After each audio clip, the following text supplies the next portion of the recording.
I am Madison Cooper, 29, and a digital marketing specialist living in Cincinnati, Ohio. The 15th of September should have been my brother's perfect wedding day. But instead, I found myself standing in Cincinnati Country Club's beautifully decorated reception hall, knowing that in 3 hours this perfect facade would crumble when Uncle Jim's lawyer friend discovered the truth hidden in the manila folder in my car's glove compartment. "You selfish, vindictive witch," my mother Susan would scream at me later that evening when the evidence came out. "You have destroyed everything." But what they didn't know was that their golden child Tyler had been stealing from the family trust fund for years. And I had spent 4 months gathering ironclad proof. The crystal chandeliers cast warm light over white roses and gold accents. Arrangements that cost more than my monthly grocery budget.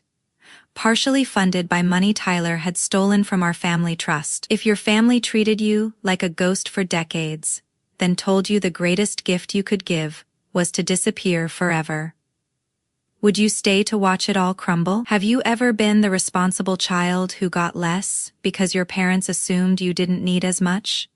Share your thoughts below. The pattern started when I was 8 years old during what should have been a normal Tuesday evening in our Columbus suburb. Tyler, my older brother by 3 years, broke Mom's antique vase while playing football in the house with his friend Kevin. The vase had belonged to my great-grandmother and sat on our mantelpiece for as long as I could remember. When Mom came home from her book club and found the shattered pieces scattered across the hardwood floor, I was sitting nearby at the dining table working on my math homework.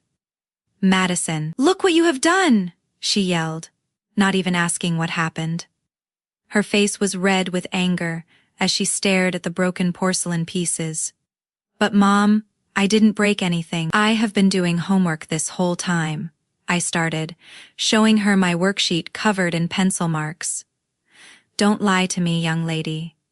Tyler would never be this careless. He knows how much this vase meant to me." Tyler stood behind her with his arms crossed, smirking at me like he had won some kind of game. That night, I was grounded for 2 weeks and had to pay for a replacement vase using money from my small allowance.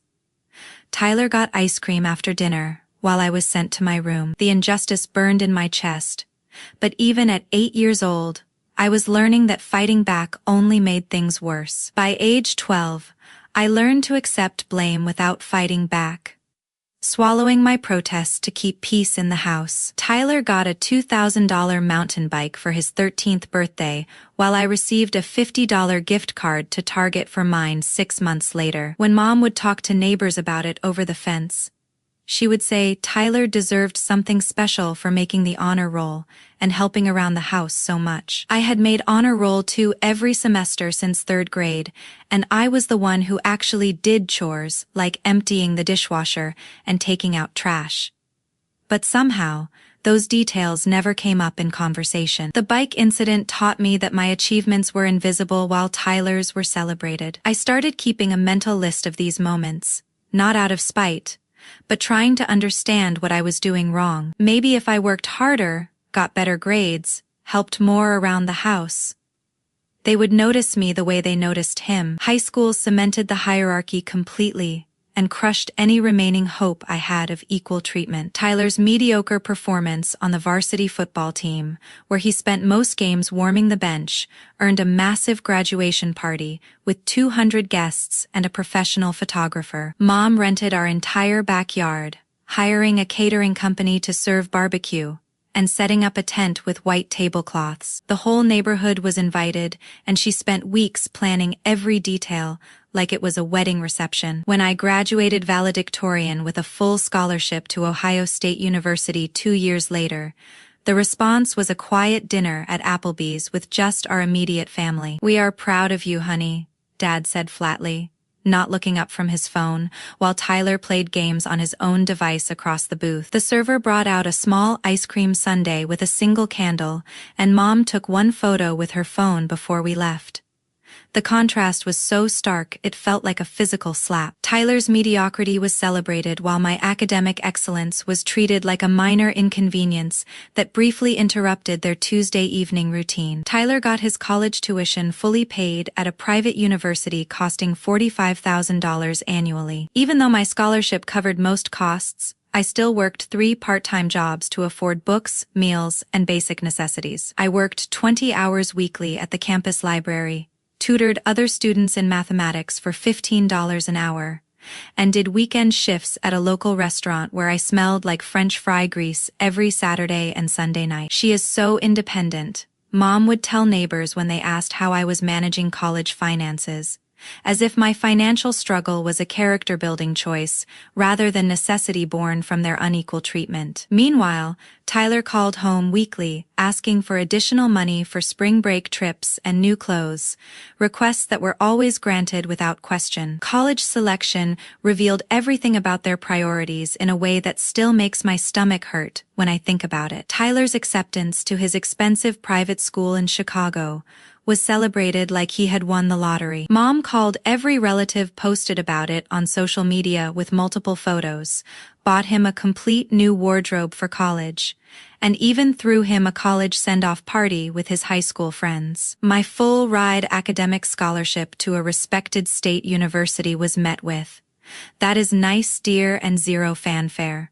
No social media posts, no phone calls to relatives, no party, no new clothes, just another Tuesday evening announcement that barely registered above the sound of the television. After graduation, when Dad's construction business hit a major financial crisis in 2019, I stepped up without hesitation. At 25, earning $52,000 at a Cincinnati digital marketing firm called Summit Solutions, I moved back home from my comfortable Columbus apartment to help save Cooper Construction. I thought this would finally be my chance to prove my worth to them, to show that I could be the dependable daughter they needed during their darkest hour. The business crisis was severe and threatening everything Dad had built over 25 years. Suppliers were demanding immediate payment for past deliveries.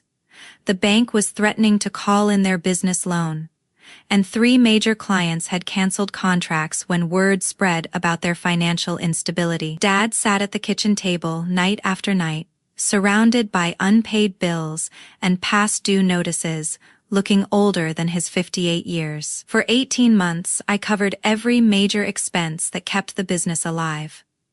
I paid business loan payments of $3,200 monthly from my personal checking account. I covered equipment rental fees of $1,800 every month for the construction machinery they needed to complete existing contracts. Emergency supplier costs totaled $12,000 that I paid out of my personal savings when Dad couldn't meet delivery payments. On top of all the money, I worked 30 hours weekly managing their books and marketing without receiving any compensation. I redesigned their website, created social media accounts, wrote marketing materials, and spent weekends cold calling potential clients. My total financial contribution was $102,000, plus countless hours of unpaid work that probably equaled another $20,000 in value. I worked nights and weekends, sacrificing any chance at a social life or dating, telling myself it would all be worth it when they finally recognized my dedication. My friends from college stopped inviting me out because I was always too busy or too tired from my second unpaid job saving the family business. Meanwhile, Tyler stayed comfortably in Chicago, making $120,000 at his corporate law firm called Patterson and Associates. When asked to help financially during family phone calls, his excuse was always the same: "My student loans are killing me, and Chicago is so expensive. I am barely making ends meet." Yet somehow he afforded a luxury downtown apartment with floor-to-ceiling windows, overlooking Lake Michigan and regular ski trips to Colorado that he posted about constantly on Instagram. Always wearing expensive gear and staying at resort hotels. During this crisis period, Tyler actually received $15,000 from Mom and Dad's emergency savings account to help with his student loans and cost of living. They told me this was necessary because Tyler's just starting his career and needs support to get established in such an expensive city. I was never offered a penny back for keeping their business alive, even though I was the one actually struggling financially while working multiple jobs and supporting them. The breaking point came last spring during what I thought would be a celebration dinner, after I would successfully saved the business and gotten it profitable again, with monthly revenue climbing from $12,000 to $35,000. Mom and Dad called a family meeting. I sat at the same kitchen table where I had done homework as a kid, expecting gratitude and maybe discussion of how to repay my massive financial contribution. I had even prepared a little speech about how we could structure a repayment plan that wouldn't hurt their cash flow. Something reasonable like $500 monthly, until they would pay back my contribution with modest interest. I thought we had talked about my role in the business going forward, maybe formalizing my position with actual salary and benefits. Instead, they announced Tyler would be taking over as business manager when he moved back from Chicago next month. He has the legal background for this kind of responsibility. Mom beamed, her eyes shining with pride, like Tyler had just won a Nobel Prize instead of simply accepting a job managing the business I had saved. It is what makes sense for the family legacy. Dad nodded, avoiding my gaze entirely.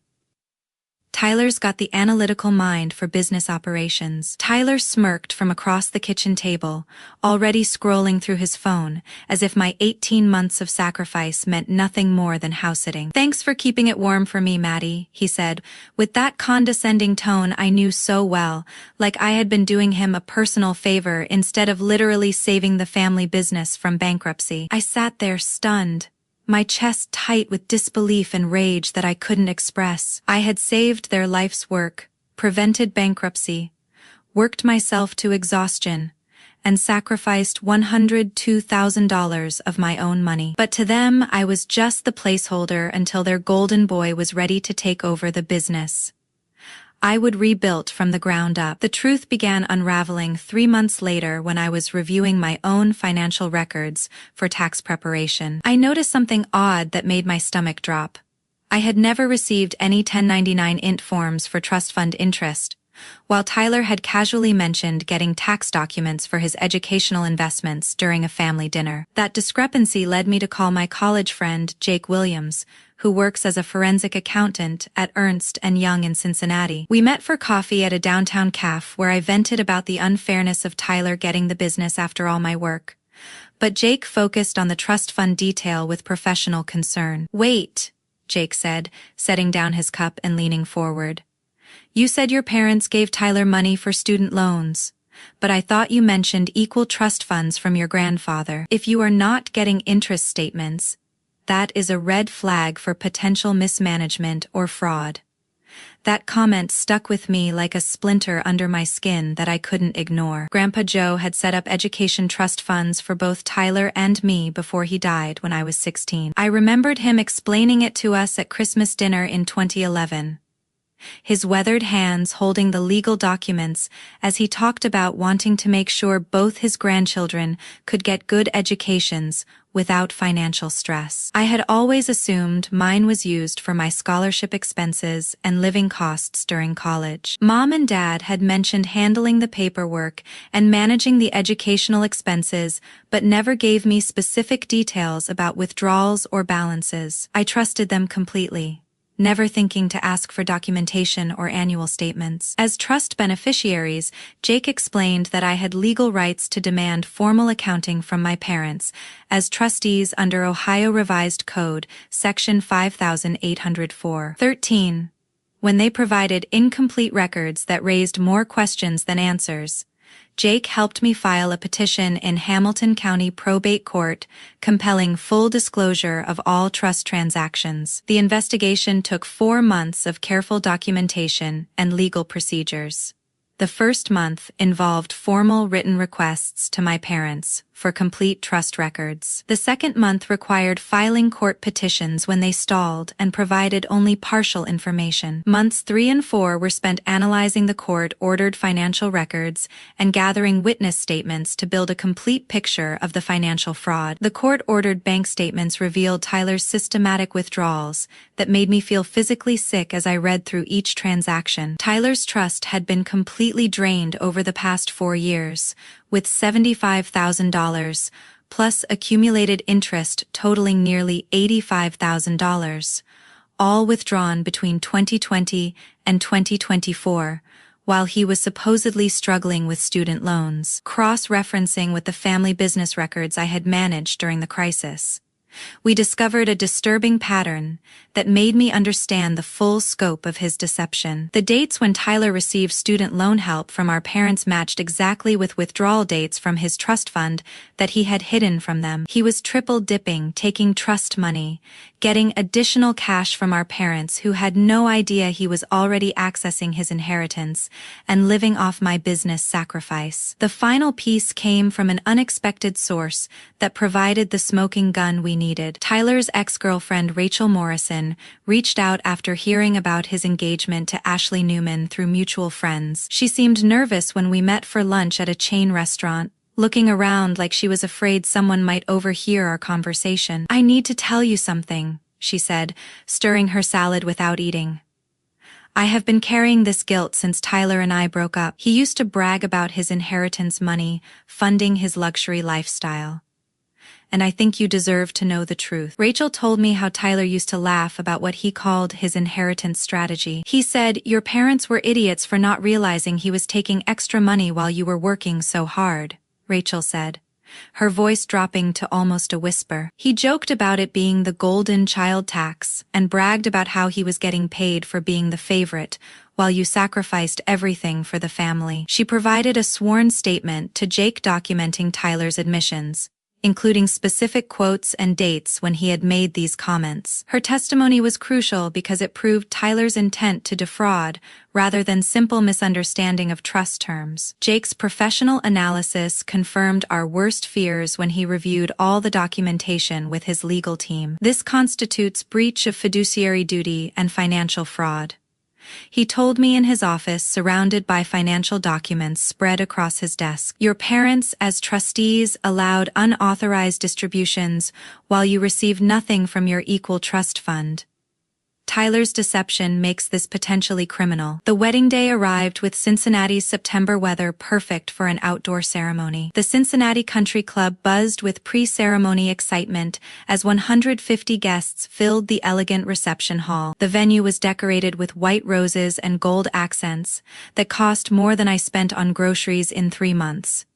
Everything paid for partially with money Tyler had essentially stolen from both our family and me specifically. Tyler stood near the altar in his $3,000 custom tuxedo from a downtown menswear shop, looking every bit the successful lawyer everyone believed him to be. His fiancée Ashley Newman posed for photos in her $8,000 designer dress, both outfits representing more money than I had spent on clothes in the past 3 years. These were expenses that showcased wealth Tyler had gained through systematic theft and family manipulation. I sat in the back row wearing a simple blue dress I had owned for 2 years, my laptop bag containing printed bank records, trust documents, court filings, and Rachel's sworn statement sitting beside me on the chair. The manila folder held copies of everything Jake and I had discovered during our 4-month investigation. They had no idea what was coming, no clue that their perfect day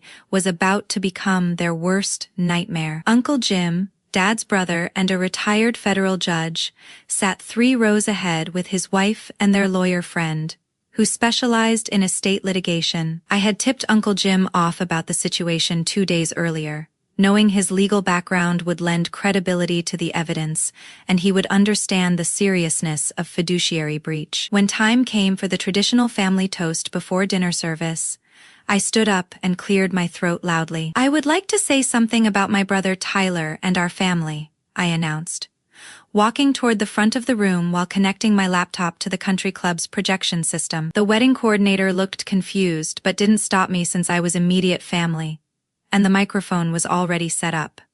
"Madison, what are you doing?" "This isn't the time," Mom hissed from the front row, her face going pale as she realized I was about to address the entire gathering of their friends, neighbors, and business associates. But the room's attention was already focused on me as my laptop connected successfully to the large screen behind the head table. 18 months ago, when Cooper Construction was failing and about to declare bankruptcy, I stepped up to save our family business. I began, clicking to my first slide showing bank statements with highlighted transactions, $102,000 in personal funds, plus 30 hours of unpaid work weekly for a year and a half, to prevent Dad from losing everything he had built. Murmurs of approval rippled through the crowd because many of them knew about the business crisis. Dad's contractor friends nodded respectfully, and several neighbors who had recommended clients to us during the recovery smiled approvingly. Mom's book club friends whispered positive comments about family loyalty and sacrifice. But last week, I discovered something disturbing about our family finances that I think you all should know. I clicked to the next slide showing the original trust fund documents from Grandpa Joe with the law firm letterhead clearly visible. Our grandfather established equal $75,000 education funds for both Tyler and me when we were teenagers, managed by our parents as trustees. The room went completely silent except for the gentle hum of the air conditioning system and the distant sound of country club staff preparing dinner service. Tyler's face went white as he realized where this was heading, and Ashley looked confused, clearly having no idea what I was talking about or why trust funds were relevant to their wedding day. "Here is Tyler's fund balance today," I announced, clicking to show the court-ordered bank statements projected clearly for everyone to see. The screen displayed $0 remaining with a detailed transaction history. And here is mine, also zero, but the withdrawal patterns told a completely different story that made several guests gasp audibly. Tyler received his full $85,000 in inheritance plus accumulated interest between 2020 and 2024. I received exactly nothing from my equal trust fund. But the story gets even more interesting. I clicked to Rachel's sworn statement, which she had provided to Jake as official legal testimony. His ex-girlfriend Rachel Morrison provided this written statement documenting Tyler's own words, where he bragged about taking extra money from our parents, while they thought he was struggling with student loans. Uncle Jim stood up immediately from his seat in the third row, his face grim with professional understanding. "This is documented financial fraud," he announced loudly enough for everyone to hear clearly. "Clear breach of fiduciary duty and potentially criminal behavior under Ohio law." Tyler tried to interrupt, standing up and waving his hands frantically. "This is not the time or place for this. Madison, you are ruining my wedding day over some family business disagreement." But I continued speaking over his protests, my voice carrying clearly through the microphone system as wedding guests pulled out phones to record the confrontation. While I was sacrificing my savings, my time, and my future to save the family business, Tyler was living off his inheritance that he had hidden from everyone and getting additional handouts from our parents, who had no idea he had already accessed his trust fund. The total amount of benefits he received that I didn't get exceeds $115,000. Dad's business partner Mike Chen shook his head in disgust and started whispering angrily to his wife about professional integrity. Several other guests began murmuring among themselves, and I could see people taking photos of the evidence displayed on screen. Tyler's law firm's senior partner looked absolutely mortified because this kind of public scandal could destroy the firm's reputation and reflect poorly on their hiring and oversight practices. Ashley stood frozen in her wedding dress, tears starting to form as she realized the man she was marrying had systematically defrauded his own family. Her parents looked shocked and embarrassed, probably wondering what other lies Tyler had told about his background and character. The immediate fallout was swift and devastating for Tyler's carefully constructed reputation. Uncle Jim approached me afterward while Tyler and Ashley were frantically trying to salvage some kind of ceremony with their remaining guests. "I am calling the Office of Disciplinary Counsel, Supreme Court of Ohio. First thing Monday morning, he told me firmly. This violates multiple legal ethics codes, and he should face professional consequences, including potential license suspension. Other family members surrounded me, offering support and expressing their shock at the financial manipulation they had just witnessed. Cousin Sarah, who had always thought Tyler was the perfect successful lawyer, kept shaking her head and saying she couldn't believe someone could lie so systematically to people who loved him. Dad's business partners were equally disgusted, with several of them mentioning they would have to reconsider their professional relationships with our family, given this breach of trust. The golden child's reputation crumbled in real time as word spread through the reception hall and beyond. People were already texting others who weren't at the wedding, and I knew this story would be all over our hometown social media within hours, probably reaching Tyler's professional network before the weekend ended. Settlement negotiations happened quickly because Tyler's law firm pressured him to resolve the matter quietly to protect their reputation. They couldn't afford the negative publicity of having an associate under investigation for financial fraud, especially something this well documented and witnessed by so many prominent community members. Mom and Dad, facing potential legal liability as trustees who had failed in their fiduciary duty, agreed to repay my trust fund with accumulated interest totaling $87,500. They had to take out a second mortgage on their house to raise the money. But Uncle Jim made it clear they had no choice if they wanted to avoid criminal charges and preserve any relationship with me. Tyler, under intense pressure from his law firm to avoid public scandal and potential disbarment, contributed an additional $30,000 from his own savings to cover my business sacrifice losses. He also had to sign a written acknowledgement of his fraudulent behavior to avoid criminal prosecution, which would permanently remain in his legal file and be disclosed to future employers. Legal fees totaling $8,500 were paid by the defendants as part of the settlement agreement negotiated over 8 weeks of mediation. Tyler also had to pay for professional financial auditing of both trust funds to ensure no other irregularities existed and to establish proper oversight going forward, with the settlement money providing financial security I had never had before. I purchased a beautiful craftsman bungalow in Austin's East Side for $195,000. The house has original hardwood floors, a completely renovated kitchen with granite countertops, and a backyard perfect for the vegetable garden I had always wanted but never had time to plant. My Cincinnati marketing firm, Summit Solutions, promoted me to senior digital strategist with a $68,000 salary plus full remote work flexibility, allowing me to relocate while keeping my job and building my career without geographic limitations. The promotion came with comprehensive benefits, including health insurance, retirement matching, and professional development funding. Without family drama consuming my emotional energy and mental resources, I launched my own freelance consultancy focused on helping small businesses with digital marketing strategy and implementation. Within 6 months, I had 12 regular clients and was earning an additional $2,500 monthly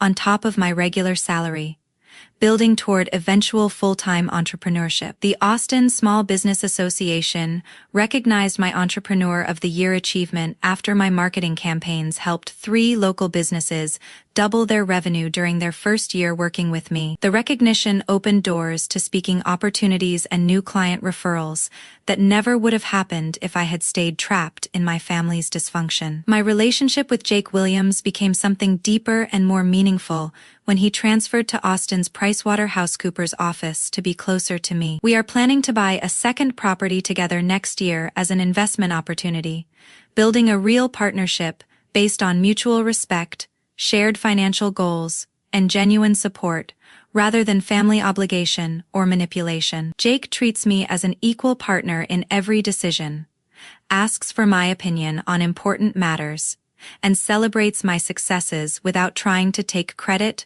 or minimize my achievements. The contrast with my family's treatment is so stark it sometimes makes me emotional.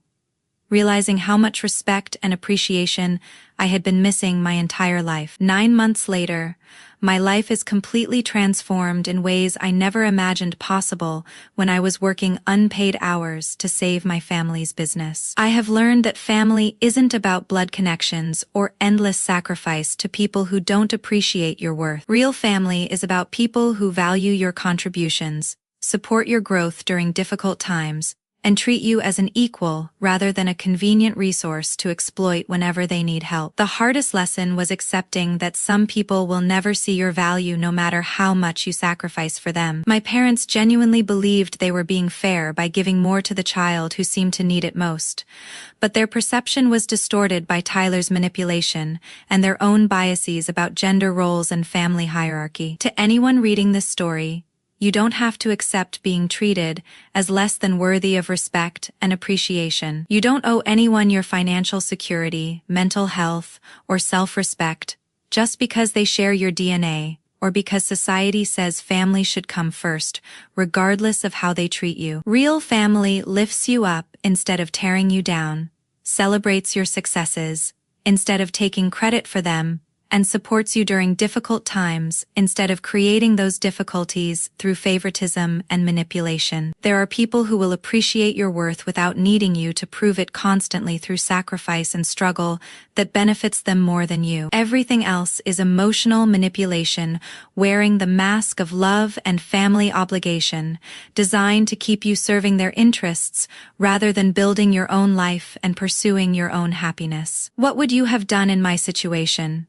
Have you ever discovered family members were taking advantage of your generosity while treating you as less important than other siblings? Would you have chosen a private confrontation or public exposure like I did? Share your thoughts in the comments below because I would love to hear how others have handled similar situations and what advice you would give to people facing family financial manipulation.